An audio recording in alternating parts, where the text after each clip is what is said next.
Welcome back to my channel, everyone. Alright, without further ado, let us dive straight into the recap of Tsukimichi, Moonlit Fantasy Part 16.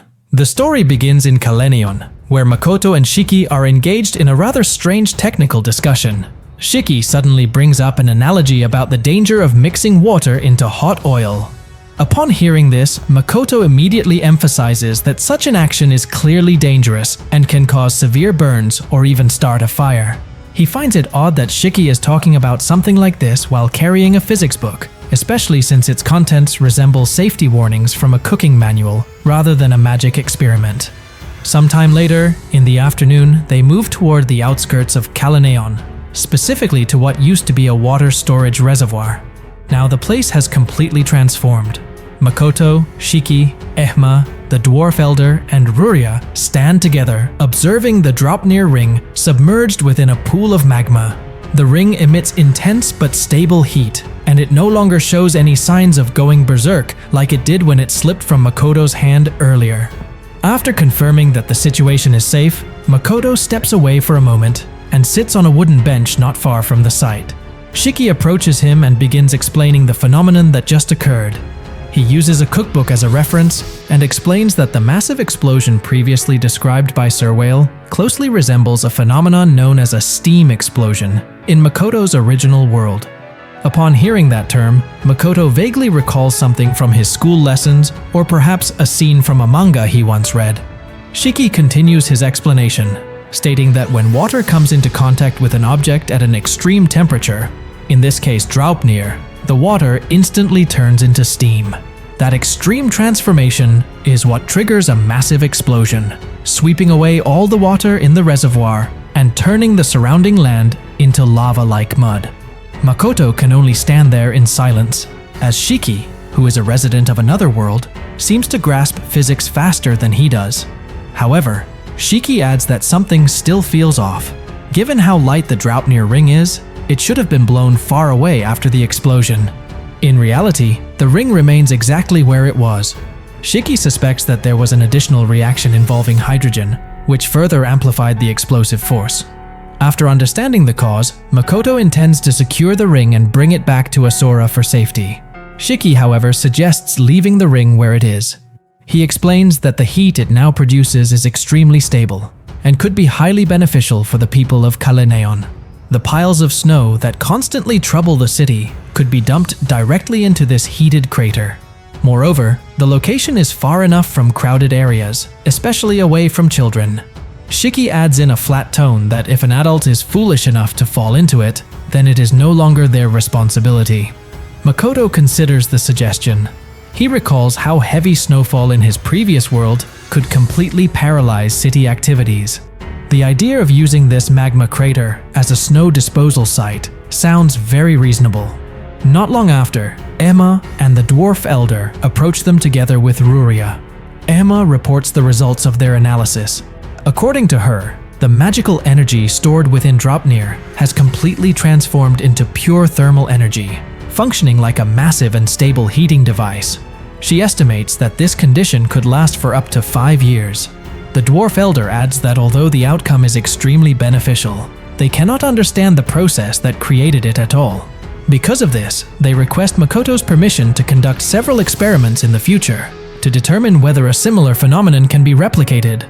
They hope that one day they can create a new version of Draupnir with similar capabilities, but this time without relying solely on luck.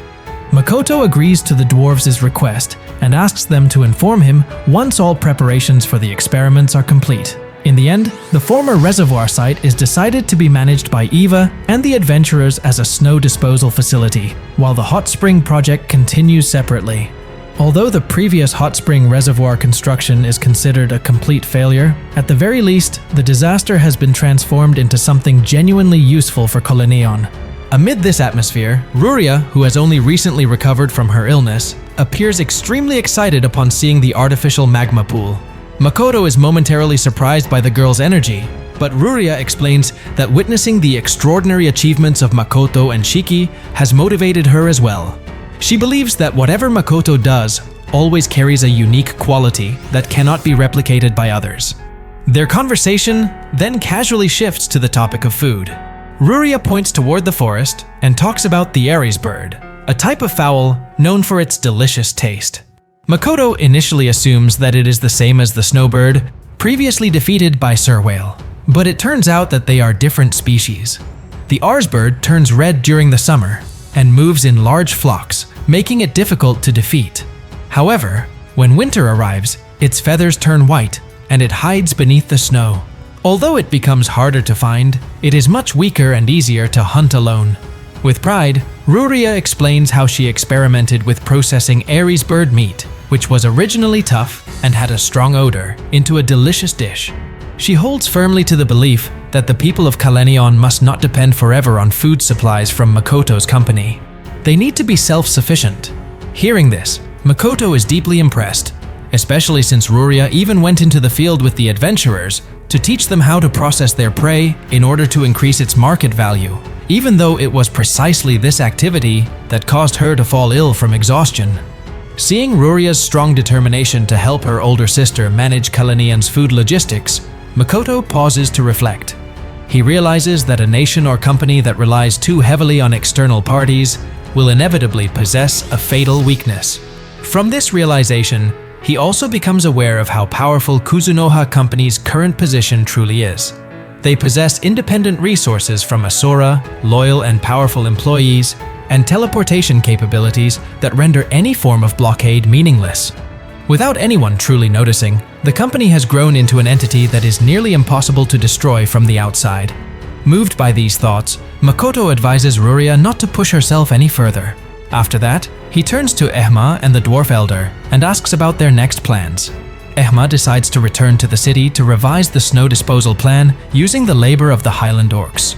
The Dwarf Elder also wants to inspect the work of his subordinates and intends to assist Tomoe with the hot spring project. However, Makoto's attention is suddenly drawn to Shiki, who appears to be lost in thought, while muttering about heat conversion efficiency and physics theory.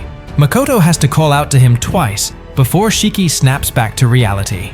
Apparently, Shiki has become so absorbed in his new interest that he forgets his surroundings. Makoto then reminds him not to go too far in studying such matters.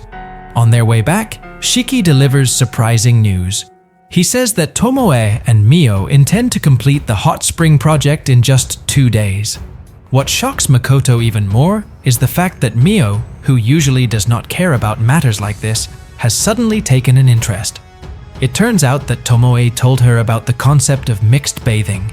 Tomoe considers mixed bathing to be completely normal based on historical dramas, and she even plans to celebrate the completion of the project by bathing together with Makoto, Shiki, and Mio. Makoto immediately panics inwardly. He imagines an awkward situation of bathing together in the middle of a snowstorm. Even though he tries to calm himself by thinking that the hot steam and the blowing snow might block the view, he still feels that the bath should have been separated from the very beginning. When Makoto asks for Shiki's opinion, Shiki instead appears to be looking forward to the experience. Meanwhile, at the hot spring construction site on Kaleneon's Demon Mountain, Levi and a young man from Lorelei are working hard. They have just returned from outside Tomoe's magic barrier and look visibly shaken.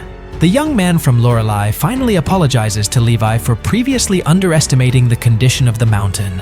In reality, the situation outside the barrier is truly deadly. A snowstorm that makes it difficult to determine direction, extreme freezing temperatures, and fierce winds that nearly blind anyone caught in them. The fact that Makoto and Surwhale are able to climb this mountain so casually makes Levi admire their abilities even more. Inside Tomoe's magic barrier, the atmosphere feels far more controlled. There is no sign of the deadly snowstorm that rages outside the barrier, and the temperature that was previously freezing has now turned warm and comfortable. Within these safe conditions, Tomoe appears extremely enthusiastic as she oversees the construction of the hot spring. She truly harbors great ambition for this project. Her goal is simple: to create a Japanese-style onsen resort that will satisfy Makoto. From stone baths, fragrant cypress wood tubs, and foot-soaking pools to saunas, everything is designed in meticulous detail, resembling a luxurious tourist resort that no one would ever imagine standing atop a remote mountain. The construction proceeds smoothly, but 1 or 2 technical issues still arise. During a discussion, the dwarf elder receives information from his subordinates that there are mineral deposits in the hot spring source that could potentially clog the heating pipes. Upon hearing this report, he immediately instructs a specialized team to investigate and address the problem. He even considers cooperating with other races if necessary. Tomoe looks satisfied as she observes their professionalism, as if she is watching a team that truly understands the quality standards she expects. Under Tomoe's supervision, the project continues to advance at an astonishing pace. However, Tomoe's expression suddenly changes. For a brief moment, her eyes emit a cold aura that is different from her previous enthusiasm. She then states that there is an urgent matter she must attend to and promises that she will return in the evening. Casually, she leaves the site, temporarily entrusting the supervision to her subordinates. Tomoe then steps through the mist gate and appears at Lake Meris, a quiet lake that Makoto once visited together with Hibiki. There, Tomoe draws her katana and splits the surface of the lake, forcing the inhabitant of the area to reveal itself. Not long after, Waterfall emerges in the form of a small dragon and asks about the purpose of Tomoe's visit. However, Tomoe, with an extremely indifferent attitude, ignores the pleasantries. That cold demeanor immediately turns the atmosphere of the meeting tense. Tomoe accuses Waterfall of still retaining memories from before its reincarnation, something that should be impossible except in very special cases. This accusation arises because Waterfall appears overly wary of Makoto, as if it knows exactly how dangerous Tomoe's master truly is. Waterfall attempts to deny it, but Tomoe reveals that she has direct access to Makoto's memories. From there, she knows that Waterfall once felt deep fear toward Makoto and had planned something together with the hero. The tension ultimately breaks into a confrontation. Tomoe extends her arm toward Waterfall and releases a wind attack that appears to contain no magic at all, causing Waterfall to regard it as a minor threat. However, that assumption proves fatal. Tomoe effortlessly slices through the gel body that serves as Waterfall's host, then follows up with an ultra-fast II sword technique capable of cutting down a target even from a distance. Even though Waterfall possesses an extraordinarily fast regeneration ability, it is still completely powerless against what comes next. Tomoe unleashes her ultimate technique, Pure Illusory Reality, a magic that can manipulate the boundary between dreams, illusions, and reality. Slowly, Waterfall's body begins to fade into thin mist, as if its very existence is being erased from the world. Waterfall attempts to resist, but its efforts amount to nothing. In its final moments of despair, it can only watch as it gradually disappears. Tomoe leaves without even looking back, making sure that the superior dragon is completely erased from existence. With light steps, she returns to Kaleneon, resumes overseeing the hot spring project, and even calmly eats dinner together with Makoto, as if nothing had happened at all. So, that is the recap of Part 16 from Tsukimichi, Moonlit Fantasy.